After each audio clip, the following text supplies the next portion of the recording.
The camera feeds lit up across 17 different star systems as the Zephyrian Empire began their latest entertainment broadcast.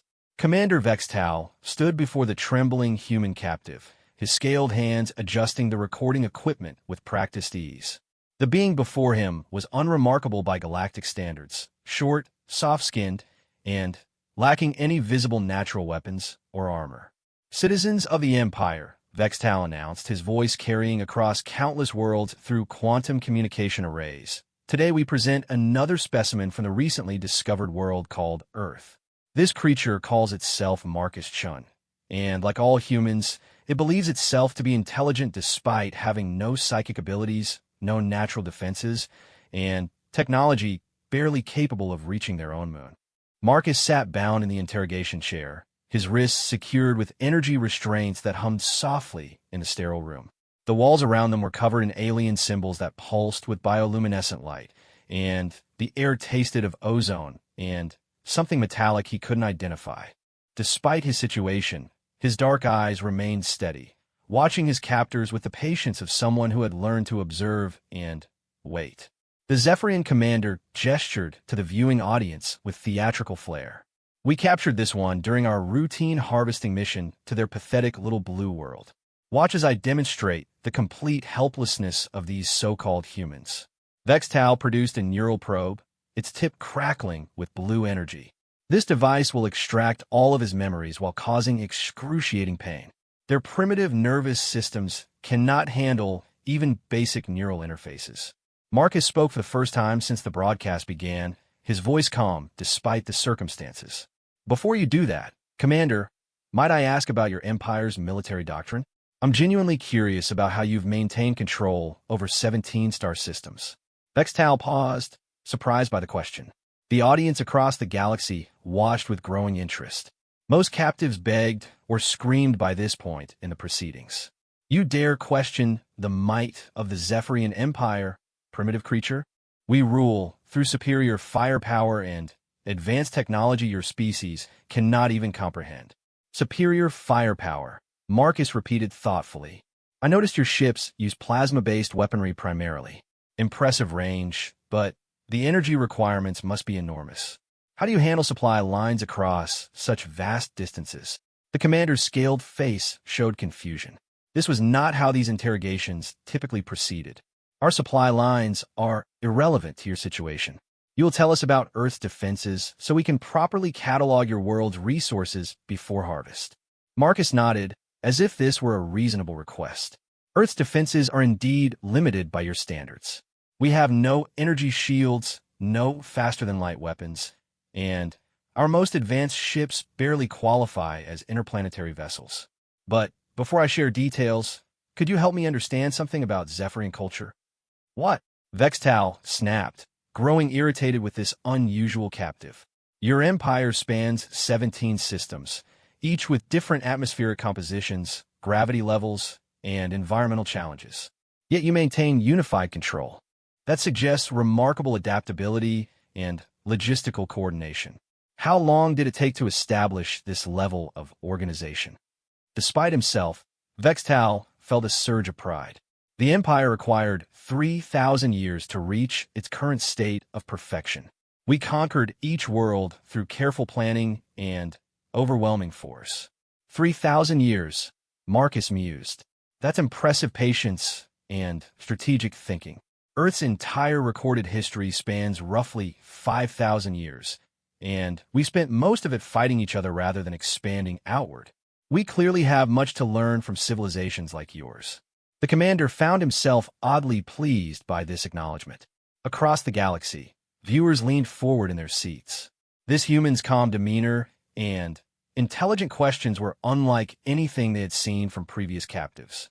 Marcus continued, your broadcast technology is fascinating too.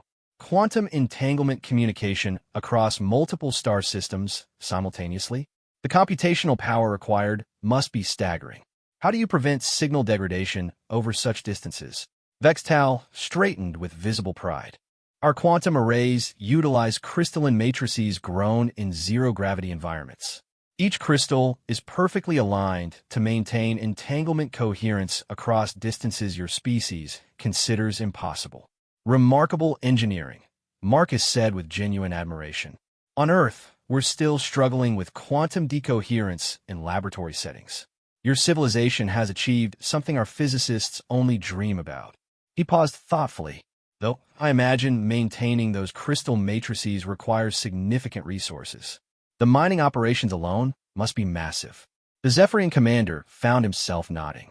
Indeed, the crystal mines on Kepler-7 produce barely enough material for our current communication needs. Expansion requires careful resource allocation.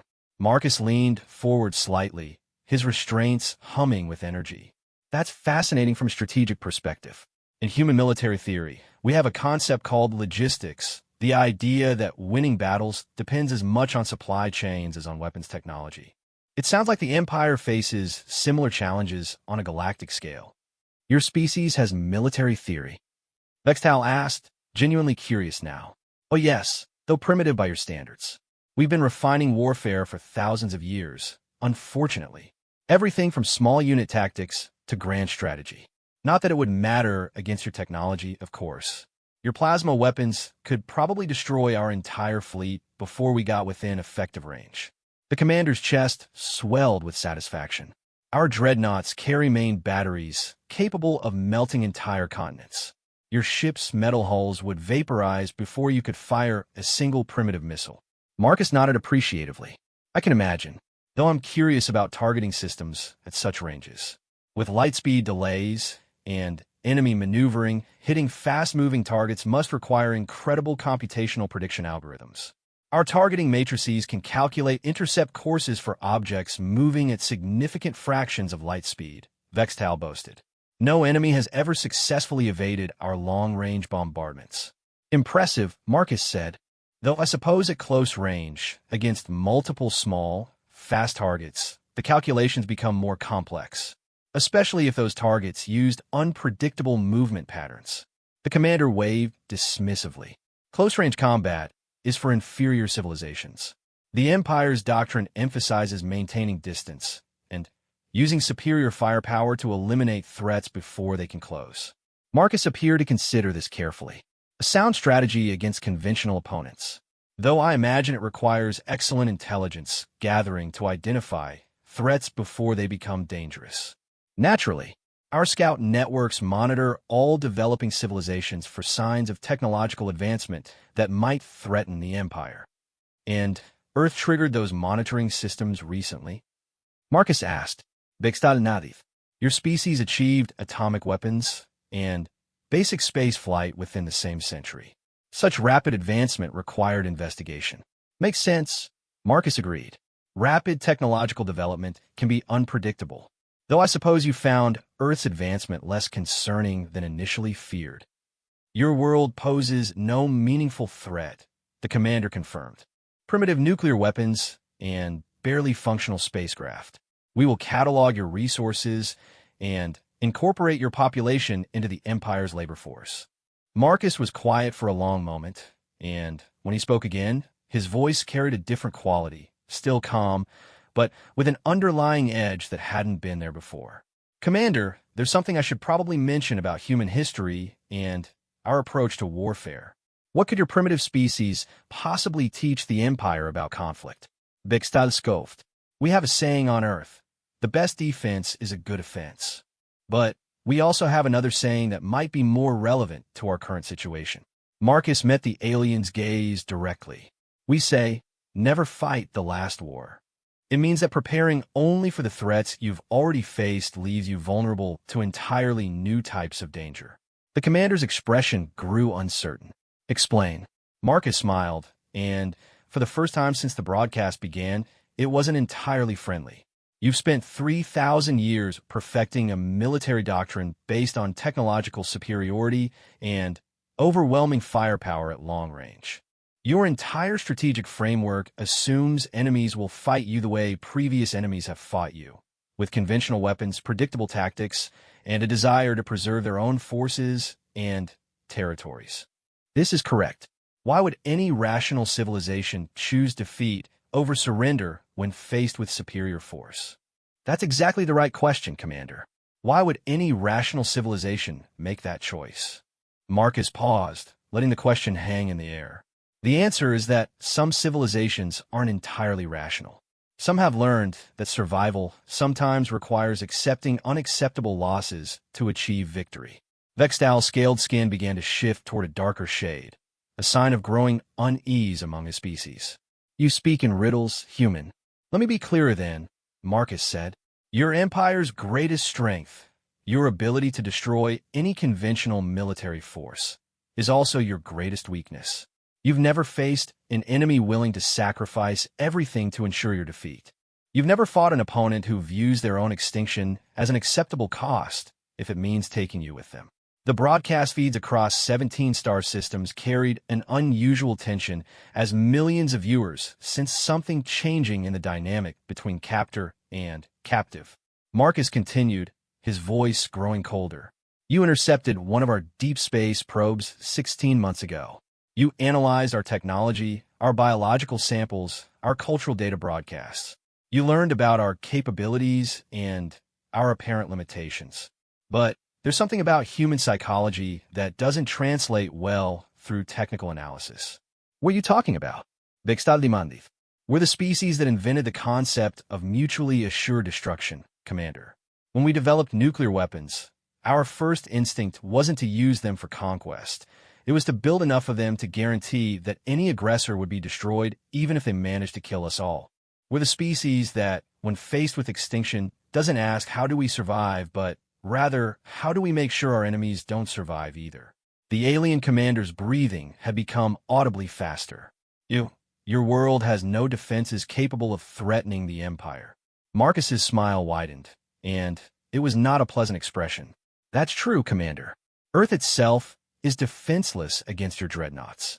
But here's what your intelligence gathering missed. We're not on Earth anymore. The silence in the interrogation chamber stretched for several heartbeats as Vextal processed Marcus's words. Across 17 star systems, billions of beings watched through their viewing screens as the human's demeanor shifted from cooperative captive to something far more unsettling. What do you mean, you're not on Earth? The commander finally managed to ask. Marcus leaned back in his restraints, completely relaxed despite the energy bonds holding him in place. Commander, when you conducted your intelligence gathering on Earth, what did your analysis tell you about human exploration patterns? Your species barely achieved basic spaceflight. A few primitive missions to your moon, some robotic probes to nearby planets. Nothing that could threaten interstellar powers. True, but incomplete, Marcus replied. You see, humans have a particular trait that doesn't show up well in technical specifications or resource assessments. We explore not because it's profitable or strategically advantageous, but because we can't help ourselves. We send people into dangerous situations just to see what's out there. Vextal's scales continued darkening as unease grew within him. Explain your meaning. 18 months ago, Earth's governments received a signal from deep space. A transmission that clearly indicated intelligent life and advanced technology. Our leaders faced a choice. Attempt peaceful contact through radio communications or investigate more directly. The commander's breathing grew more rapid. Your species lacks faster-than-light travel. Direct investigation would be impossible. Marcus shook his head slowly. Not impossible, just expensive and dangerous. You see, while we can't travel faster than light, we could travel very close to light speed. Relativistic effects make such journeys practical from the traveler's perspective, even if decades pass for everyone else. A cold realization began creeping through Vextal's consciousness. You're suggesting your people launched an interstellar mission based on a single signal? Not suggesting, Commander. Confirming. Within 6 months of receiving your probe's transmission, Earth launched Project Longshot, a relativistic spacecraft carrying a crew of 12 volunteers. The mission parameters were simple. Locate the source of the signal, assess the situation, and report back. The alien's voice became strained. A 12-person crew could not threaten the Empire. Marcus's expression grew thoughtful. That's what we assumed too. 12 people against an interstellar empire? Completely hopeless from a conventional military perspective. But then we started thinking about the problem differently. How differently? We asked ourselves, what could 12 people accomplish that would make their sacrifice worthwhile? The answer wasn't to win a war or save Earth. That was impossible with those numbers. The answer was to ensure that if Earth fell, the Empire would fall with it. Vextal stood abruptly, his chair scraping against the metal floor. You're bluffing. No civilization would sacrifice their entire species for revenge. Not revenge, Commander. Insurance. Marcus corrected. You see, the Longshot crew wasn't sent to fight your military or protect Earth. They were sent to study your civilization and identify critical vulnerabilities, things that a small team with limited resources might actually be able to target. The broadcast feeds flickered as technical teams across the Empire attempted to trace any possible security breaches. Emergency protocols activated on command ships throughout Zephyrian space, but no immediate threats were detected. Marcus continued, seemingly oblivious to the growing panic around him. Your quantum communication arrays, for instance. Brilliant technology, but they require those specially grown crystals you mentioned, all produced at a single facility on Kepler-7, according to our analysis. How could you possibly know about Kepler-7? Vextal demanded. Commander, you've been broadcasting detailed information about your Empire's capabilities for the past 3 hours. But that's not our only source. You see, humans have another trait that doesn't show up in xenobiological assessments. We're very good at gathering intelligence from unwilling sources. The aliens' confusion was visible. What are you talking about? Your scout ship that intercepted our probe? The one that collected samples and data about Earth? That ship had a crew of 4 Zephyrians. Where do you suppose they are now? Vextal's breathing stopped entirely for a moment. The scout ship Talon's Edge reported successful completion of its mission and returned to base. Yes, it did. Exactly on schedule, with all crew members alive and healthy. But you might want to ask them some detailed questions about their experiences during those 3 weeks in Earth's solar system. The commander's hands moved to his communication device, but Marcus's voice stopped him. Before you call them, let me save you some time. Your crew is fine, physically. Humans don't typically harm prisoners, especially when those prisoners are cooperating. But we do have very effective methods for extracting information, and 3 weeks is more than enough time to learn everything we needed to know about your technology, your military structure, and your critical infrastructure. Impossible. Zephyrian neural conditioning prevents information extraction under torture. Marcus laughed, a sound that somehow managed to be both amused and chilling. Commander, who said anything about torture? We offered them books to read, games to play, movies to watch, and comfortable quarters. We fed them well, gave them exercise equipment, and treated them as honored guests. That would not break conditioning. No, it wouldn't. But it would make them comfortable, relaxed, and grateful. And comfortable people talk, especially when they're talking to someone who seems genuinely interested in their culture, their technology, their families back home. Marcus's smile was almost apologetic. Humans wrote the book on social engineering, Commander. We've been manipulating each other for thousands of years. The realization hit Vextal like a physical blow. You're saying they revealed classified information voluntarily? I'm saying they spent 3 weeks discussing their lives, their work, their concerns about resource shortages, and supply chain vulnerabilities with people they came to consider friends. Your crew members are good people, Commander. They meant no harm. But they told us everything we needed to know to bring down your empire. Emergency klaxons began sounding throughout the Zephyrian command ship as security teams tried to process this new information. The broadcast feeds showed similar panic spreading across military installations throughout the Empire. Marcus spoke over the growing chaos. Right about now, your long-range sensors should be detecting some unusual activity near Kepler-7. Nothing dramatic, just a small asteroid that wasn't there yesterday, moving on a trajectory that will intersect with your crystal production facility. Vextal's hands flew to his control panel, accessing sensor data from across the Empire. What he found confirmed his worst fears. Now, how did you move an asteroid without our detection? We didn't move it, Commander. We built it. 12 people working for 6 months can accomplish quite a lot when they're motivated and have access to raw materials from system's asteroid belt, especially when they're following detailed construction plans transmitted from Earth. Construction plans for what? Marcus's expression grew serious. The asteroid currently approaching Kepler-7 isn't really an asteroid, Commander. It's a kinetic impactor with a metallic hydrogen core designed to detonate with roughly the same energy release as a small star going supernova. When it hits your crystal production facility, the explosion will be visible from 3 star systems away. The alien commander's voice became desperate. You would destroy an entire world for revenge? Not for revenge, Marcus replied patiently. For necessity. Without those quantum crystals, your communication network fails. Without communication, your fleet can't coordinate operations across 17 star systems. Without coordination, your empire fragments into isolated worlds that can't support each other. But you're destroying yourself as well. You're on a ship in Zephyrian space.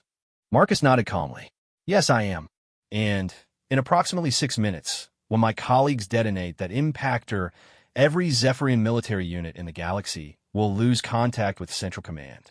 Some of them will probably decide to take their frustration out on this ship, and everyone aboard it. Then why? Vextal's voice was almost pleading now. Why sacrifice your life for a plan that destroys both our civilizations? Marcus was quiet for a long moment before answering.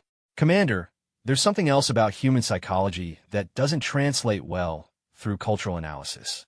We have a concept called martyrdom, the idea that some causes are worth dying for. But we've refined that concept into something more practical, the idea that some causes are worth killing for. The countdown timer on Marcus's restraints showed 4 minutes remaining until the scheduled impact. Earth will survive the fall of your empire, Marcus continued. We're isolated, primitive, and not dependent on your infrastructure. Your member worlds, however, were incorporated through conquest and maintained through force. When your fleet loses coordination, how long do you think it will take for rebellions to start? How long before your subject species realize they outnumber their Zephyrian overlords by thousands to one?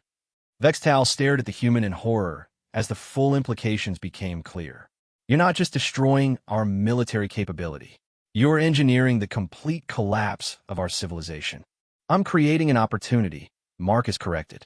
Your empire conquered 17 star systems through superior technology and ruthless efficiency. But empires built on conquest tend to fall quickly when the central authority disappears. Your subject species will determine their own fates once they're free to choose. This is genocide. Marcus shook his head. No, Commander. Genocide is what your empire planned for Earth. This is warfare. Total warfare, but warfare nonetheless. Your people will survive on their home world and any colonies that could sustain themselves independently. But your capacity to wage interstellar conquest will be permanently eliminated. The timer showed 2 minutes remaining. Throughout the Empire, military commanders desperately tried to establish contingency communication protocols, but without the quantum crystal network, their efforts were too little, too late. Marcus spoke one final time as the countdown entered its final minute. Commander, in 30 seconds, your communication array will detect the detonation at Kepler-7. When it does, I want you to remember something important about humanity. We don't start fights. But once a fight starts, we don't stop until our enemies have no capacity to threaten us again. The broadcast feeds went silent as quantum entanglement collapsed across 17 star systems, leaving the Zephyrian Empire blind, deaf, and helpless as their subjects began to realize that their oppressors could no longer coordinate their response to rebellion. The moment the quantum communication array fell silent, Commander Vextal's worst nightmare began to unfold. Emergency lighting bathed the interrogation chamber in harsh red illumination as backup systems struggled to compensate for the sudden loss of the Empire's primary communication network. Marcus remained seated calmly in his restraints, watching with detached interest as chaos erupted around him. Status report. Vextal barked into his dead communicator, receiving only static in response. The realization that he could no longer contact his superiors, his fleet, or even other ships in his immediate task force sent waves of panic through his reptilian nervous system. I told you this would happen, Marcus said quietly. Your entire military doctrine depends on centralized coordination. Without it, you're just isolated ships with powerful weapons and no strategic guidance. Through the chamber's viewports, They could see other Zephyrian vessels in the distance, their running lights blinking in apparently random patterns as individual ship commanders attempted to establish local communication protocols. What had been a perfectly coordinated fleet formation just minutes earlier was rapidly dissolving into confused clusters of ships, trying to figure out what had happened. "This is temporary," Vextal insisted, though his voice lacked conviction. "The Empire has contingency plans, secondary communication networks, backup crystal production facilities." Marcus shook his head. "Commander, your secondary networks relied on quantum relay stations positioned throughout your territory. Those relay stations were powered by energy cells manufactured on 3 different worlds, all of which depended on rare Earth elements mined from asteroids in the Kepler-7 system." He paused meaningfully. "The same system where your primary production facility just experienced a rather dramatic termination event." The alien commander accessed his ship's sensor data with growing desperation. The readings confirmed what Marcus had implied. The explosion at Kepler-7 had been far more devastating than just the destruction of the crystal facility. The entire system had been sterilized, its asteroid belt transformed into expanding clouds of superheated plasma that would take decades to cool enough for resource extraction. "You destroyed an entire star system," Vextal whispered in horror. "We removed a single point of failure from your Empire's infrastructure," Marcus corrected. "The fact that you concentrated so many critical resources in one location was a strategic vulnerability we couldn't ignore." Alarms began sounding throughout the ship as the crew detected new developments. On the tactical display, dozens of contacts appeared at the edge of sensor range, ships that had been hidden in the system's outer asteroid belt, now revealing themselves and moving toward the Zephyrian fleet. "Impossible," the commander breathed. "Our sensors would have detected any significant military presence." Marcus smiled grimly. "Your sensors were calibrated to detect Zephyrian technology and known alien configurations. They weren't designed to identify small craft using minimal power signatures and passive stealth systems." "How many ships are you hiding?" "None," Marcus replied. "Those aren't our ships, Commander. They belong to the Vorthak Collective, one of the civilizations your Empire conquered about 800 years ago. Apparently, they've been building a resistance fleet in secret, waiting for an opportunity exactly like this one." Vextal's blood ran cold as he recognized the tactical situation developing around his fleet. The Vorthak had been a spacefaring civilization when the Empire conquered them, with advanced knowledge of guerrilla warfare and asymmetric tactics. Their descendants had obviously inherited both their ancestors' technical knowledge and their hatred for Zephyrian rule. The Vorthak were pacified centuries ago. They accepted integration into the Empire. They accepted survival, Marcus corrected, but they never stopped planning for freedom. Did you really think you could hold 17 star systems full of conquered peoples indefinitely through force alone? The tactical display showed more contacts appearing throughout the system as hidden bases activated and concealed ships revealed themselves. What had appeared to be a routine patrol zone just hours earlier was transforming into a carefully prepared killing field. Marcus continued his analysis with clinical detachment. The Vorthak contacted Earth approximately 8 months ago, shortly after our governments decided to launch Project Longshot. They offered to coordinate their liberation efforts with our mission timeline, provided we could guarantee the collapse of your communication network. Coordination between your species should have been impossible. The distances involved, the time delays, should have been impossible using your technology, Marcus agreed. But humans have something your civilization has never developed: experience with long-term strategic planning under resource constraints. We've been fighting multi-generational conflicts for our entire recorded history. The ship shuddered as the first Vorthak attack ships came within weapons range. Unlike the massive Zephyrian dreadnoughts with their long-range plasma batteries, the rebel vessels were small, fast, and heavily armed with short-range weapons designed for close combat. "They can't possibly defeat our fleet," Vextal said, though his voice carried more desperation than confidence. "Our weapons are superior. Our armor is stronger. Your weapons are superior for long-range engagements against conventional targets," Marcus acknowledged. "But the Vorthak have had 800 years to study your technology and develop countermeasures. They're not trying to outgun you, Commander. They're trying to outthink you." The tactical display showed the Zephyrian fleet's predicament with stark clarity. The rebel ships were using the system's asteroid field for cover, appearing just long enough to launch attacks before disappearing back into the rocky maze. The Empire's massive weapons were designed for open space combat, and couldn't effectively target the smaller, more maneuverable vessels. Additionally, Marcus continued, the Vorthack aren't alone in this system. When the quantum network collapsed, it sent a prearranged signal to resistance cells throughout your empire. Right now, similar attacks are beginning on Zephyrian installations across 17 star systems. Vextal stared at the human in growing horror. You're describing a coordinated rebellion across the entire empire. I'm describing the inevitable result of ruling through fear and oppression, Marcus replied. Your empire controlled its subjects by ensuring they could never communicate or coordinate resistance efforts. But that same isolation made your central authority vulnerable to exactly this type of strategic decapitation. The ship lurched violently as Vorthack fighters strafed the command vessel's hull. The rebels weren't trying to destroy the Zephyrian ships immediately. They were systematically targeting communication arrays, weapon systems, and engines, leaving the Empire's vessels crippled and helpless. They're not trying to kill us, Vextal realized. Not immediately, Marcus confirmed. Dead enemies can't surrender or provide intelligence about Imperial resources and strongholds. The Vorthack learned patience from their centuries of oppression. They understand the value of systematic dismantlement over simple destruction.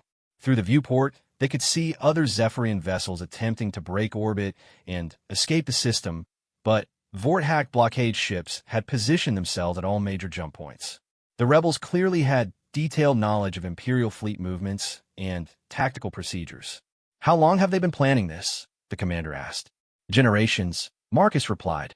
But the specific timeline was coordinated with Earth's mission. You see, while my colleagues were building their kinetic impactor, they were also in constant communication with resistance leaders throughout your empire. Quantum entanglement works both ways, Commander. Every signal your network carried also carried embedded data packets to rebel cells. Vextal's scales had turned completely black with fear and rage.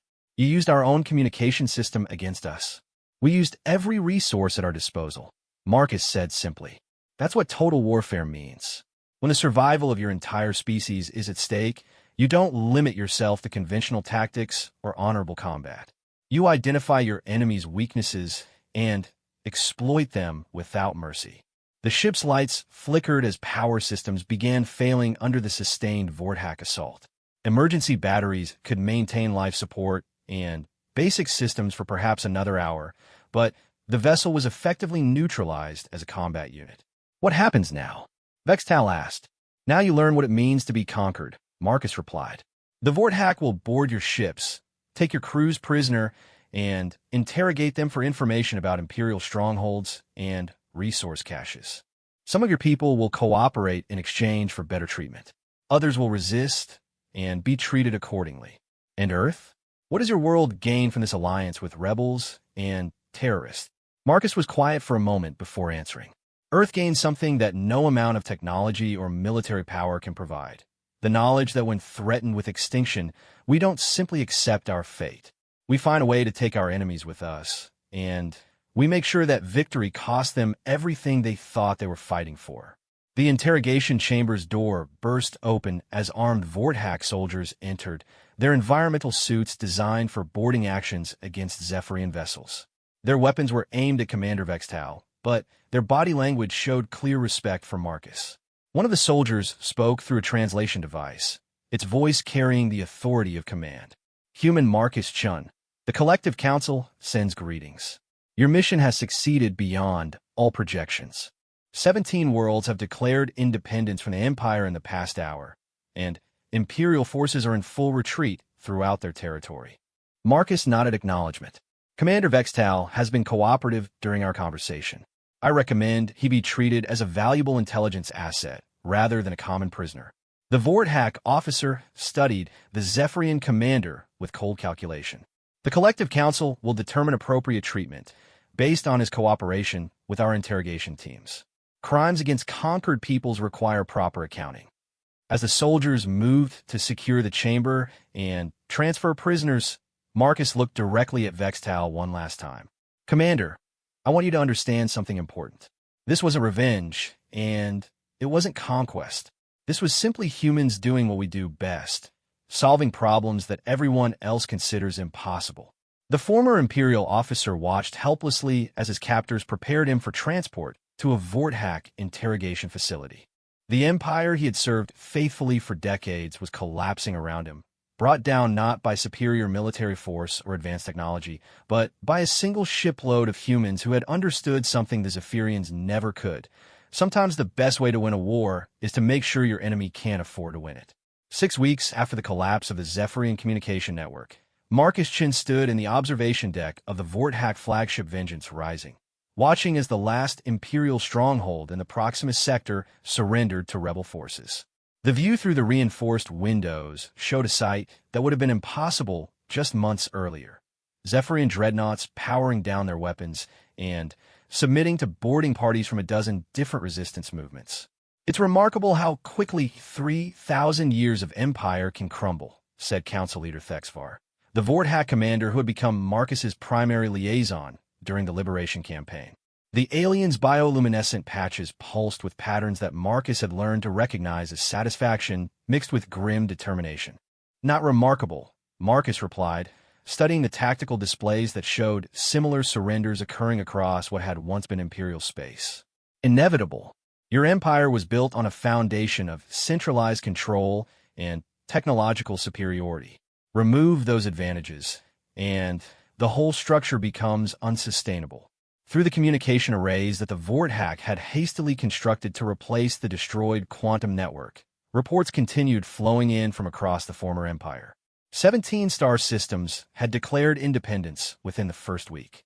Another 23 worlds had followed within the month, as word spread that the seemingly invincible Zephyrian military could no longer coordinate effective responses to rebellion.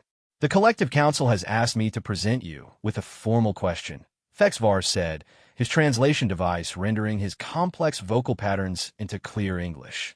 "Now that the Empire has fallen, what are Earth's intentions regarding the liberated territories?" Marcus turned from the viewport to face his alien ally. "Earth has no territorial ambitions in this region of space. We're still learning to manage our own solar system effectively. Governing interstellar civilizations is far beyond our capabilities or interests. Many of our allies find that difficult to believe. A species capable of engineering the collapse of an interstellar empire certainly has the strategic capacity for conquest. Capability isn't the same as desire," Marcus explained. "Humans are explorers and problem solvers, not empire builders. We helped coordinate your liberation because the Zephyrian Empire threatened our survival. With that threat eliminated, our primary goal is returning home to share what we've learned." Thexvar's bioluminescent patterns shifted to what Marcus recognized as curiosity. "What have you learned that Earth doesn't already know?" Marcus gestured toward the tactical display, showing the ongoing surrender negotiations. "We've learned that the galaxy contains dozens of space-faring civilizations with thousands of years of technological development. We've learned that interstellar empires are possible but unstable. Most importantly, we've learned that humanity isn't alone in the universe. That knowledge could transform your civilization."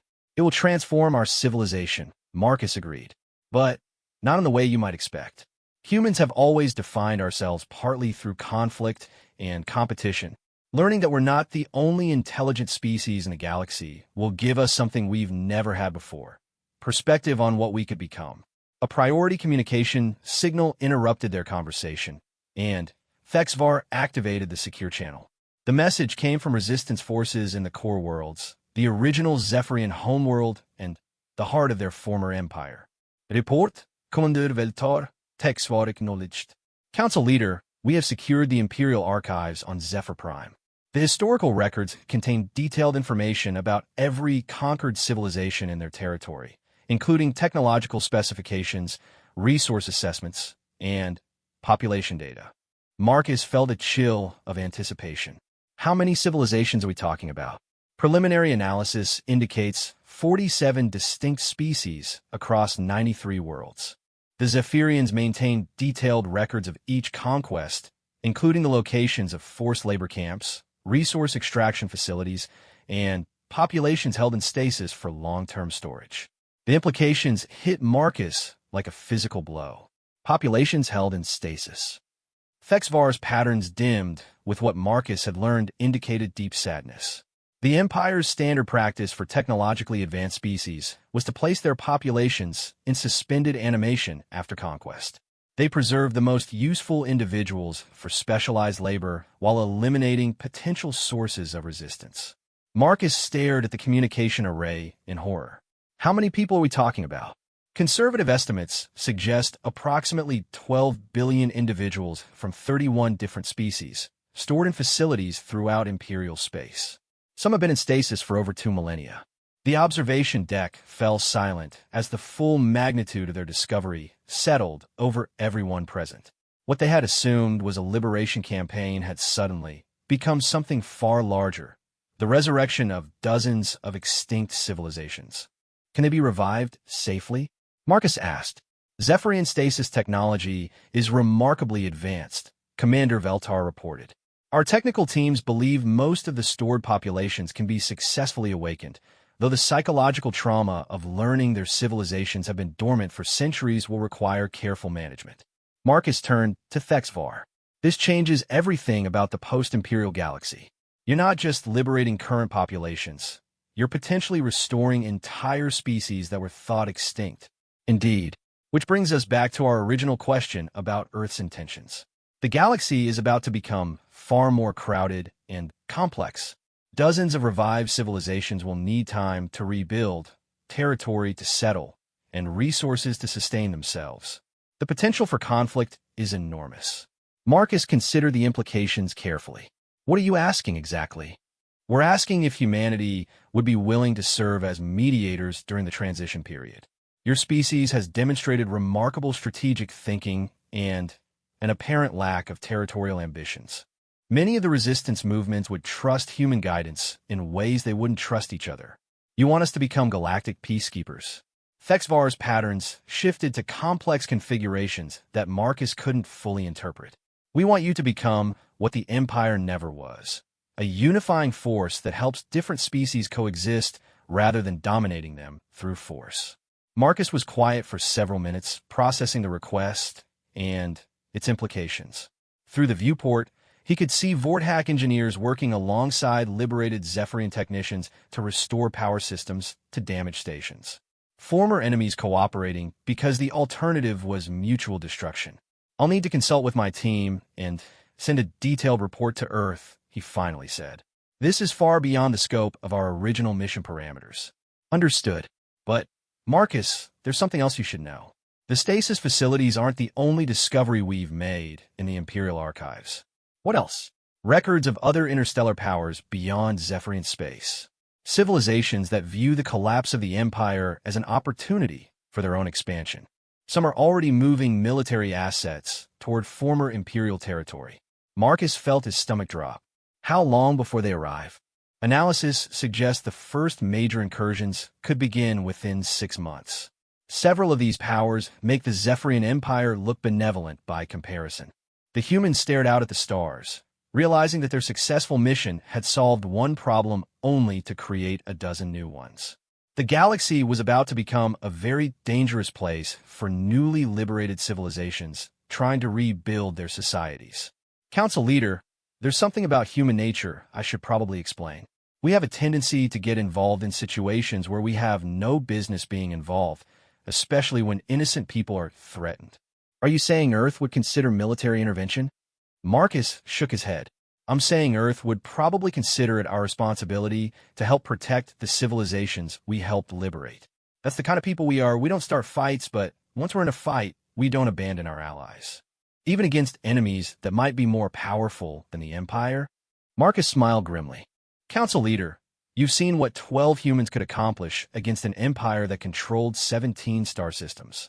Imagine what Earth could do if we had 6 months to prepare and 47 allied species providing resources and intelligence. Thexvar's bioluminescent patterns blazed with what Marcus had learned was excitement mixed with determination. Are you suggesting an alliance? I'm suggesting that humanity has just learned something very important about our place in the galaxy. We're not alone, we're not helpless, and we're not going to let anyone threaten the freedom we've helped win. The communication array chimed with another priority message, this one directly from Earth. Marcus accepted the transmission, knowing that the response from his home world would determine the future of human involvement in galactic affairs. The voice that emerged from the speakers was crisp, authoritative, and unmistakably human. Project Longshot Alpha Team, this is Earth Command. We have received your preliminary reports and are prepared to authorize Phase 2 operations. How soon can you establish coordination protocols with allied civilizations for a unified defense initiative? Marcus looked at Thexvar and saw his own determination reflected in the alien's luminescent patterns. Earth Command, this is Alpha Team Leader. Give us 72 hours to set up the initial coordination framework. After that, we're going to show the galaxy what happens when you threaten species under human protection. The observation deck erupted in activity as Vorthak and human personnel began coordinating the most ambitious military alliance in galactic history. Outside the viewport, stars that had once marked the boundaries of an oppressive empire now represented the territories of free civilizations preparing to stand together against whatever threats emerge from the darkness between worlds. 3 months later, Marcus Chun stood in the command center of Nexus Station, a hastily constructed facility built from the remains of a Zephyrian orbital fortress in the neutral zone between former Imperial space and the approaching hegemony fleets. Around him, representatives from 47 different species worked alongside human advisors to coordinate the largest defensive alliance in recorded galactic history. Status report from all sectors, Marcus called out, his voice carrying the authority of someone who had become the unofficial coordinator of the Free World Alliance through a combination of strategic necessity and universal trust. Northern Front reports hegemony scout ships probing our outer sensor nets, announced Captain Sarah Okafor, one of the other original Longshot team members who had specialized in tactical coordination. They're maintaining distance, but clearly mapping our defensive positions. Southern Front shows similar activity, added Keth Moran, a recently awakened Altarian military strategist whose species had been in stasis for over 800 years. However, our counter-reconnaissance drones have also mapped their force deployments. The hegemony appears to be following standard Imperial doctrine, massive concentrated fleets intended to overwhelm individual star systems. Marcus nodded, studying the three-dimensional tactical display that showed the current strategic situation. The hegemony forces approaching from galactic east represented everything the Alliance had feared, a militaristic civilization that viewed the collapse of the Zephyrian Empire as an opportunity for territorial expansion rather than liberation. Intelligence assessment, Marcus requested. Dr. Yuki Tanaka, the mission's xenopsychologist, consulted her data tablets. Hegemony communications indicate they view our alliance as temporary and unstable. Their strategic planning assumes we'll fragment under pressure, just like the Empire did when they lost centralized control. They're not entirely wrong, admitted Thexvar through the translation network. Most of our member species have been free for less than 6 months. We lack the institutional experience for sustained military cooperation. Marcus turned to address the assembled representatives. That's exactly why the hegemony thinks they can defeat us. They're expecting us to fight like the Empire, centralized command, rigid hierarchies, predictable tactics. Instead, we're going to fight like humans. Explain, requested Prime Minister Nextera of the Crystalline Collective, her body's prismatic surfaces reflecting the tactical displays in rainbow patterns. Human military doctrine evolved under conditions of limited resources and technological parity between opponents, Marcus explained. We learned to win through adaptation, coordination, and strategic flexibility rather than overwhelming force. Most importantly, we learned to fight as equals rather than as subordinates taking orders. He gestured to the tactical display, highlighting the defensive positions each species had established around their home systems. The hegemony expects a centralized defense with predictable responses to their attacks. Instead, they're going to face 47 different fighting styles, each adapted to local conditions, and the unique capabilities of each species.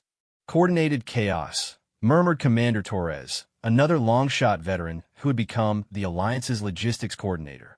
Every sector responding to threats using their own expertise, while maintaining communication with the overall defense network. Exactly. The hegemony can plan for fighting humans, or Vorthack, or any single species with known capabilities. They can't plan for fighting all of us simultaneously with each group using tactics they've never encountered before. The communication array chimed with a priority alert from Earth. Marcus accepted the transmission, and Admiral Rebecca Walsh's image appeared on the main display. The head of Earth's newly established Interstellar Defense Command looked tired but determined. Alpha Team, we have an update on Earth's contribution to the Alliance. The emergency production programs have exceeded all projections. Marcus felt a surge of anticipation. What are we looking at, Admiral? 18 months of crash industrialization focused on technologies adapted from captured Zephyrian equipment. We've produced a fleet of 300 relativistic kinetic platforms, each capable of delivering planet-cracking energy yields to targets anywhere within a 50 light-year radius. The command center fell silent as the implications registered. Marcus stared at the communication display in shock. Admiral, are you saying Earth has built a fleet of relativistic weapons? Not a fleet, Marcus. An entire weapons platform network. Each kinetic platform is automated, powered by fusion ramjets, and capable of accelerating to 97% light speed before impact. More importantly, they're already in position throughout this region of space. Fexvar's bioluminescent patterns shifted to configurations Marcus had never seen before. When did Earth deploy this network? Admiral Walsh smiled grimly. We've been launching them continuously since we received your first intelligence reports about the hegemony threat. Turns out that while everyone was focused on your diplomatic efforts, Earth has been very quietly seeding this entire region with kinetic impactors. Dr. Tanaka leaned forward, her scientific curiosity overriding tactical concerns. Admiral, the energy requirements for that many relativistic launches would be enormous. How did Earth manage the power generation? We didn't generate it, Doctor. We harvested it. Every solar panel, fusion reactor, and geothermal plant on Earth has been operating at maximum output for 8 months. We also may have strip-mined half the asteroid belt, but that's a resource management problem for later. Marcus began to understand the full scope of Earth's commitment to the Alliance. You've weaponized our entire solar system. We've militarized our entire civilization, Admiral Walsh corrected. Every human being on Earth has been working toward one goal, ensuring that our allies don't face the hegemony alone. The tactical display updated to show the positions of Earth's kinetic platforms throughout Alliance space. The distribution was staggering. Hundreds of weapons positioned along every possible approach route the hegemony could use to attack allied worlds. But there's something else, Admiral Walsh continued. Our deep space observatories have detected movement from other powers beyond hegemony space. It appears the collapse of the Zephyrian Empire has destabilized the entire galactic power balance. Captain Okafor pulled up long-range sensor data. How many potential threats are we tracking? 7 major powers, 12 minor ones, and approximately 35 individual species that seem to be taking opportunistic expansion actions. The next few years are going to determine whether this region becomes a free alliance of independent worlds or a battleground for competing empires. Marcus looked around the command center at representatives of species that had been enslaved, murdered, or held in stasis for centuries by imperial powers. Their faces, biological, crystalline, energy-based, or mechanical, all showed the same determination he felt burning in his own chest. Admiral, please relay a message to Earth Command and all human colonies, he said formally. The Free World Alliance accepts Earth's offer of military support. However, we want to make one thing clear to every power currently moving forces toward our territory. What message should I relay? Marcus turned to address both the communication array and the assembled representatives in the command center. Tell them that humans don't build empires and we don't conquer civilizations. But we do have one policy that everyone in the galaxy should understand clearly. We protect our friends. He gestured to the tactical display showing the vast defensive network that 47 species had built in just 3 months. Any power that attacks a free world's alliance member will face not just that species' defenses, but the combined military capabilities of 47 civilizations backed by Earth's industrial capacity and human strategic doctrine. Admiral Walsh nodded approvingly. And if they decide to test that commitment? Marcus smiled, and it was the same expression he had worn during his interrogation by Commander Vextal months earlier. Then, they'll learn what the Zephyrian Empire learned. Humans are very good at solving problems that everyone else considers impossible. The problem of preventing galactic conquest is just another engineering challenge as far as we're concerned. The communication array activated with incoming signals from multiple sources as hegemony fleets began their final approach toward Alliance territory. Around the command center, representatives from dozens of species took their positions at tactical stations, ready to coordinate the defense of their hard-won freedom. All stations, this is Nexus Command, Marcus announced on the Alliance-wide communication network. Hegemony forces are approaching multiple sectors. Remember, we're not fighting to preserve an empire or to conquer territory. We're fighting to prove that free civilizations can defend themselves against anyone who thinks conquest is easier than coexistence. As the first hegemony ships crossed into Alliance space, they encountered something unprecedented in galactic history. A unified defense mounted by dozens of different species, each contributing their unique capabilities to a shared strategy, coordinated by humans who had learned that sometimes the best way to ensure peace is to make war too expensive for aggressors to afford. The galaxy was about to learn that while humans might be newcomers to interstellar affairs, they brought with them thousands of years of experience in making the impossible seem inevitable, especially when innocent people's freedom was at stake.